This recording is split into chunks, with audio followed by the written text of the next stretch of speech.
This is really awkward, so I'm gonna come out here and stand on the floor so I can talk to you guys. I hope you don't mind, this presentation is in English. If I'm going too quickly, please let me know. I tend to speak very quickly, and I know we have limited time. So this presentation is called The End of Social Games, and I put that with a question mark because basically the last half year or so, people have been coming up to me and asking me, okay, so what is 6waves doing now?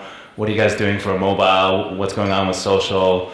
And pretty much at all of these game conferences, pretty much most of the content is around mobile games, and there's a lot of good reasons for that, but I think people are concerned about social games and developing games for Facebook and other social networks. I'm here to talk about that and share some of our experiences. All right, so this is the agenda for today. I'll run through it very quickly. First, very quick introduction to 6waves. I'll recap some things that have been going on in social and mobile from the perspective of the headlines that we've been seeing, because for many game developers, wherever you may be located, the way that you keep up with the gaming industry is by reading industry websites and blogs. And what you read is maybe not always representative of what's going on in the real world. So with that being said, I'll share some actual reality and experience from our experience as a publisher with regard to both mobile as well as social gaming. And finally, I'll conclude with some tips for you guys as you continue to develop really cool social and mobile games. Okay, so first about 6waves. We're the leading independent publisher of social games on Facebook. So we've been publishing social games for 5 years. We have basically our mandate is to help developers to grow their social games very quickly. So we provide all the services necessary for developers to grow their games quickly and globally, while giving developers the freedom to make and maintain great games. So you guys develop the games, we'll take care of everything else. We have a network of 20 million something users on Facebook. It's pretty evenly spread throughout the world. Our developer partners are also located throughout the world. In North America, we work with GAMM, for example, in the UK with BBC, in Japan with GAMM. One thing I really want to highlight is that in Eastern Europe, most of our developer partners come from Russia and the Eastern European states. So a lot of the leading companies in Russian games development, Game Insight, of course Pfizer Interactive, who are here today, Nevasoft, Jimmy, Web Games, Red Spell, Playrix, these are all some of our developer partners, and we're proud to call them our partners. So it's always a pleasure for me to come back to Moscow to meet with some of our partners face to face. All right, so very quickly about social games. Most of you guys are very familiar with how things have happened. So in around about I'd say 3 to 4 years ago, social gaming really exploded. So as Facebook grew into the dominant social network, there was a lot of opportunity for new apps and new games, and Facebook at that time was very, very spammy, very viral. And because of that, a lot of developers were able to gain user base very quickly, and that's apply that towards games. So basically, it's a huge industry. It's continued to grow.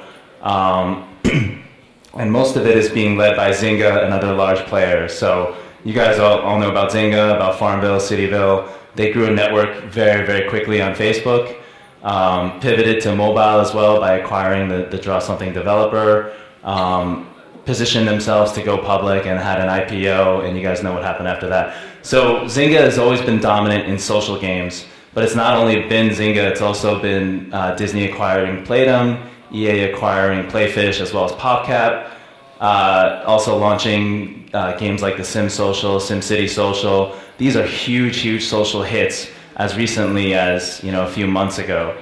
And a lot of these launches are massive events on Facebook and on social games, and the games get copied and sort of expanded to other social networks. So in the meantime, as Facebook and social gaming has been pretty healthy over the last 3 years, smartphones have continued to grow. So there's this whole new technology platform. So this is a graph of smartphone penetration, and as you can see, it's grown basically every single month for the last 2 years. So all of a sudden, you've got this huge new platform for game developers. So there's millions and millions of people out there with these new devices, smartphones that are capable of really rich gaming experiences, but no content. So, you know, I think you guys all know what's going on in the last 2 to 3 years. A lot of developers have moved to mobile. You know, mobile brings an experience which desktop and social cannot necessarily bring, because I can play on my mobile device when I'm on the train, I'm in a car, if I'm waiting for my friend. I can develop a mobile game much more quickly than a social game, so lower development costs, shorter time to market. I can also get potentially a lot more revenue from a mobile game. So by all the metrics that you guys have read, mobile games have higher monetization rates, which is very attractive for developers. And the final thing I want to point out about mobile is this viral effect. So it's become very normal when you meet your friends or colleagues to just see what they're playing. Hey, what game are you playing? Do you have any cool new mobile apps? And this element, this word of mouth viral element, is something that Facebook and social games just has not had in the past. So as you can see, mobile, very, very attractive for developers. With regards to operating systems, iOS still leads the way. So iOS App Store revenue, this is first quarter this year, more than 2.5 times the size of Google in terms of revenue. But as you can see from this chart, Android is catching up. As there's more and more handset manufacturers coming out there, more variety in devices, Android is catching up, and in some markets actually even surpassed iOS adoption. As you can see, in terms of absolute number of app downloads, Android is catching up very quickly to iOS as well. So there's a lot of new platforms, new technologies for developers that are thinking about mobile development. On top of that, you've got tablets, you've got emerging markets. Juniper Research actually forecasts that mobile will be the primary hardware for the gaming industry within 3 years' time. So a lot to be excited about on mobile. So what's been happening in the last 2 years or so, basically developers have seized advantage of this new mobile market to bring gaming experiences to mobile. So just having a look at some of the top grossing games from the last 2 years, Rage of Bahamut, this is actually essentially a card battle game. So card battle games have been around for a long, long time on many platforms. DNA just did a really good job of translating it to a mobile context. So bringing a social game or proving game elements to mobile. I'm sure you guys recognize this one, Clash of Clans from Supercell. Anybody that's played Backyard Monsters on Facebook or any other kick-size games will be able to tell you that this kind of gameplay is not new. So Supercell has done a very, very good job of executing this and being the first to execute it well on mobile, and this has led to huge, huge success just because they're the first on the platform to do so. So just seizing advantage of the high growth of mobile to monetize and be a success. Puzzle and Dragons. So I'm sure some of you have heard about this game. It's been the top grossing game in Japan for well over a year now. Essentially, this is a match 3 game with some collection and RPG elements. Not very difficult to learn and understand, but very difficult to master. The monetization is very, very strong. These guys are making several $1 million US per day from this game. And finally, everyone's favorite, Candy Crush Saga. I've never seen a game explode the way that this game has exploded. But essentially, Candy Crush is a match 3 slash puzzle type game. So these gameplay elements and themes are nothing new. They're just translated to this exciting, explosive mobile market. So a lot to get excited about on mobile, but what's been going on social? Well, if you look at social games headlines in the last year or so, they have not been so good. So if you're looking at Zynga, within the last 9 months, they've actually closed 3 offices, shut down 20 or something of their social games, laid off a huge percentage of their workforce. EA has not done much better. They've closed their biggest hits. We were just talking about the Sim Social and SimCity Social. Those games are now going to be shut down by EA because they were not able to make them profitable. At the same time, the headlines for mobile are very, very positive. So just take a look for yourself. So Zynga struggles as Supercell soars. King overtakes Zynga as the largest social gaming company. That's arguable, but they've recently have a higher DAU on Candy Crush than any of Zynga's games, so it's sort of true. On the investment side, for venture capitalists, all of the investments are going to mobile gaming right now. You've got Line, KakaoTalk, new platforms, new messaging apps that sort of create new avenues for developers to monetize their games. So all in all, very, very exciting mobile market, and I understand why everyone is working on mobile. So let's do a really quick survey while we're here. So out of all the developers in the room right now, how many of you are actually developing for mobile? Can you raise your hand? That's actually a little bit more than half. Surprising. Okay, so this is a survey that was done by GDC right before this past GDC in March. They surveyed over 2,500 game developers. Over half of them are independents, and almost all of those independents were formed within the last 2 years. So pretty much these are longtime developers that are coming from the PC space, from the AAA, from console space, that see this opportunity on mobile and have said, okay, I'm going to make my own mobile game. Most of them have not developed on mobile before, but most of them are planning to develop mobile for their next project. So very much like you guys, they see the potential of mobile, led, of course, by iOS and Android. So where will your next game be? Chances are it's going, if you look at the platforms and the results of this survey, it's going to be on mobile. So there's a lot of other platforms here.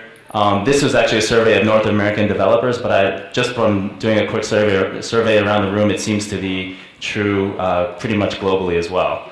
So 6waves has been a publisher for some time. We've actually done some mobile development for about a year and a half as well. So I just wanted to share some of our own experiences with mobile, since everyone is kind of in the space or looking to get into the space. And hopefully you guys can kind of keep these in mind as you continue to work on your projects. First of all, the reality is that mobile is super crowded. So all of those developers that we just mentioned, half of you guys in this room are doing mobile. People are doing mobile app development on the side. It's not even their day job. It's just a really, really crowded space, and that's something that you have to remember first and foremost.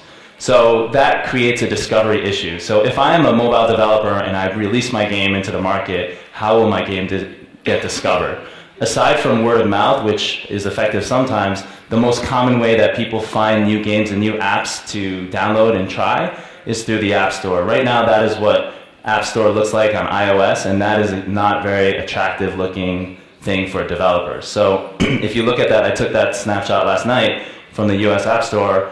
There's no game or app there that is done by an independent that has not previously already had a hit on mobile. So very, very hard to break in to get the discovery from random users.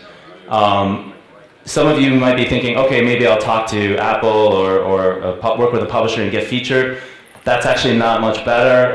If you look at the featured section of iOS App Store right now, it's all related to big companies, big brands, big IPs, because from a common sense standpoint, those will resonate most easily with your average mobile user. So it's going to be tough to break in on the App Store. If you look at Android, they recently revamped their Google Play Store as well.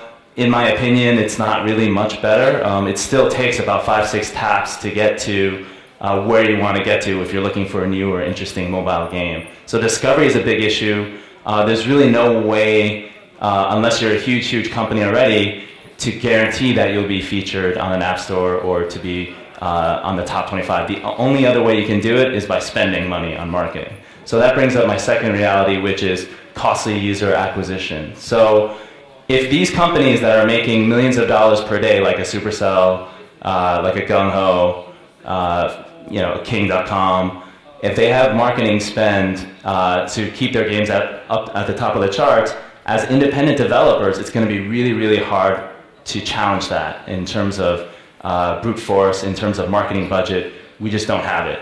So you have to ensure that your game is both viral and very strong on a retention standpoint to ensure that you're actually making money back. So just because you're able to get your game to top grossing charts, that does not mean that you're actually profitable. So you're generating revenue, but who knows how much you can actually spend to get to the top of the charts. So that's why virality is so important, because if your game is viral, that reduces the amount of money that you actually have to spend to run marketing campaigns on mobile. So this is a snapshot of the rankings for a top ranking game in the App Store. As you can see, they boosted very quickly to the top, and then whenever the game dips a little bit, they'll spend a little bit to keep it up. And because the retention and the mechanics of the game are so strong, the game is able to stay in a very, very healthy chart position. Now, if you don't have very, very strong retention in your game and keeping players in the game, your actual chart will look something more like this. So you can spend as much as you want to get to #1 or get to top 5 in the charts, but if the retention is not there, people will drop out. They'll find new games that they would like to play. There's almost 1 million other apps in iOS App Store alone, so there's plenty of other ways to get players' attention.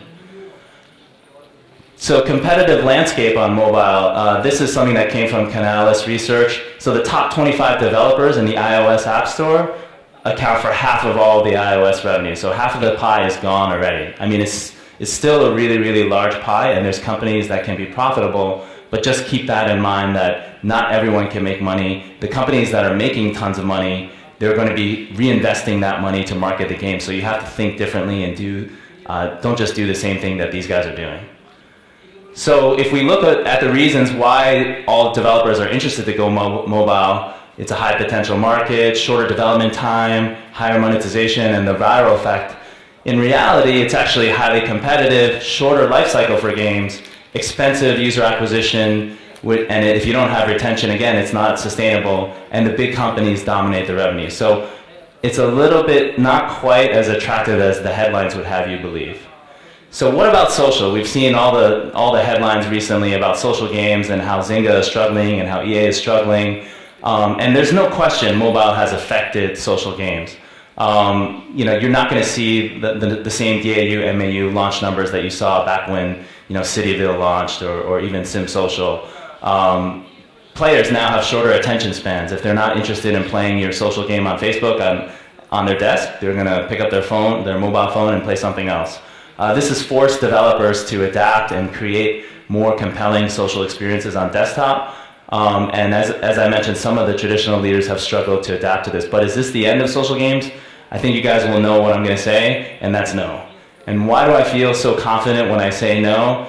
Because actually desktop gaming is actually thriving. So there's more people playing games now on desktop than ever before. Facebook has actually increased their install 75% as compared to last year. I'm using Facebook as an example because most of our data comes from Facebook.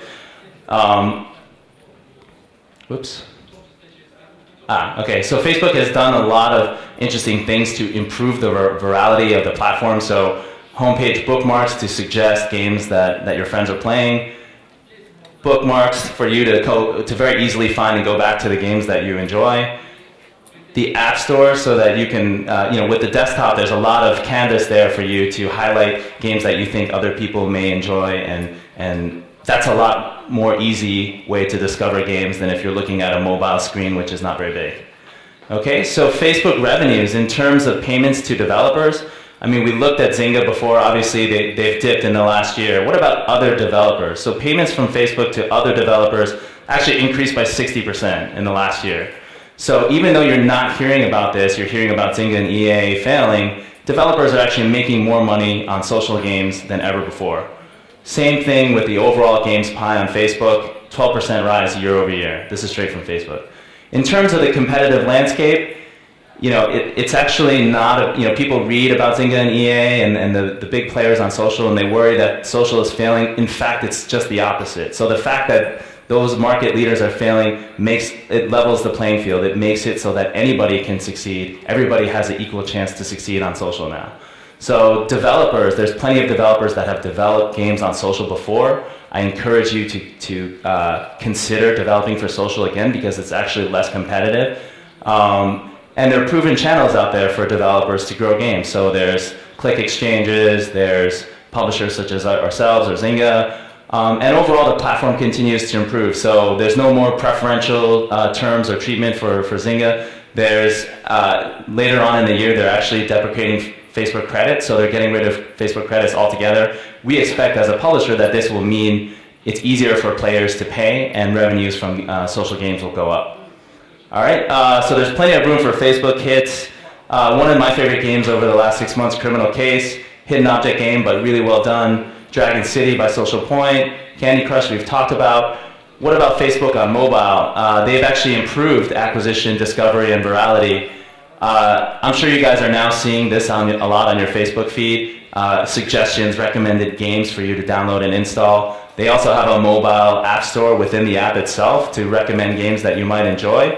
And also, of course, Candy Crush, bringing it back to them again. One of the main reasons why the game is so successful is it creates hard gates, barriers that you must ask your friends to help you, otherwise you cannot proceed. So the social graph has actually been really, really key for mobile developers such as King to monetize their game. So if you look at the top 100 iOS apps, Facebook is integrated with 81 out of the top 100. You look at Android, the top 100 apps, Facebook is integrated with 70 out of the 100. So again, if you're just looking at even developing a mobile game, it actually makes perfect sense to think about integrating social as well. So don't rely just on mobile and mobile app discovery. Think about how to make your game social, how to tie it in with the social graph. Social is a proven way to improve the stats of your game and increase your odds of success. So Candy Crush, one more time, this is a data straight from King.com. When they launched the mobile version of Candy Crush, it actually had really good benefits for both the social as well as the mobile version of the game. So that's really where you guys want to get to as mobile developers. All right, so I'm being rushed, so a couple of tips. First of all, think global. If you're developing a hardcore game, where should I market that to? Is my game casual? Do I need to change my graphics? Think about your audience and target areas where it's not red ocean, where there's actually new opportunity for developers or users to reach each other. So we brought hidden object games recently to Japan. Mobile, if you're a mobile developer, look at where the emerging markets are for mobile. Where are the most handsets going to be? Because that's where the most players are going to be. Tencent, we've actually published some games from Facebook onto Tencent. Huge, huge market. Most of the people there are for games. Same thing with Yahoo Mobile Game in Japan. It's a gaming culture, dedicated social network just for gaming. And the monetization rates in Japan are off the charts. We're making 2 to 3 times what we are making on Facebook in Japan. So second tip, think cross-platform. I talked about this before, but basically this year, it's all, a lot of people are working with Unity. I've seen a ton of Unity games here. There's plenty of other tools for developers to get your game on as many different platforms as possible. One more tip, spread your bets. So if you think about gaming as a roulette table, and I'm developing my game for iOS, maybe I can use Unity, bring it to Facebook as well. I can work with 6waves to publish it in China and Japan. Maybe I'll bring it to VKontakte or Onlyclastiki. If it's hardcore, maybe I'll bring it to Congregate or even Steam. I'll port it to Android, Ouya, GameStick, you name it. So the idea here is to lay as many bets as possible. Don't just put your game out on iOS and let it sit there. Lay the bets out on as many platforms as possible. Hopefully, one of those will pay out or all of them will pay out. All right, final tip, strength in numbers. So think about partnerships, especially if you're working on multiple platforms. If you're working in markets which are very, very difficult to crack, if you find the right partner that knows what they're doing and has the right relationships in place, they can get you additional revenue for basically 0 effort. So look for established players and proven platforms to expand your game's horizons. So again, for China, just our first-hand example, for online games in China, you need a license. So we help our developer partners acquire this license. Marketing is totally different. We help them through that. Same thing with Yaba Game in Japan. We localize the graphics as well as the text, everything to improve the game's success. We also help them with the intricacies of the platform and developer support. So that's all I've got for today. Thanks. Questions? Any questions? Great. Well, oh, we got a question. Я на русском. Какой процент дохода приносит азиатский и южноазиатский рынок? Кто не переведет? Can someone help translate? Повтори еще раз. Какой процент дохода приносит южноазиатский рынок? Китай, Корея, Япония. How much average does China, Korea, and Japan bring you? Okay, good question. So those 3 markets are very, very different. So I'll start with Korea. Korea is very, very mobile dominated, primarily Android because of obviously Samsung. They're a much smaller market than Japan, but for certain games it's monetizing very well. China is the total opposite. So China is huge market, very, very low monetization rates, even lower than Facebook in some cases. But players there are very loyal, so they retain very well, and if you keep them in the game long enough, they'll generate at lower levels, but for a longer period of time. Japan, on the other hand, fanatical market. I love game players in Japan. The games that we have published in Japan, for example, like we could have them on Facebook for 1 year. In Japan, they'll finish the game within 2 to 3 months. So they really, really, you know, the games that they like, they really like, and they consume them quickly. And actually, the law in Japan is for virtual currency, you're required to spend all of your virtual currency that you purchase in a game within 180 days. So that actually helps the churn and the revenue growth for Japan. So 3 very different markets. I'm happy to talk to you about it later as well. We have a table there, and we're going to be around for a couple of days. Any other questions? I thought I saw someone raise their hand earlier.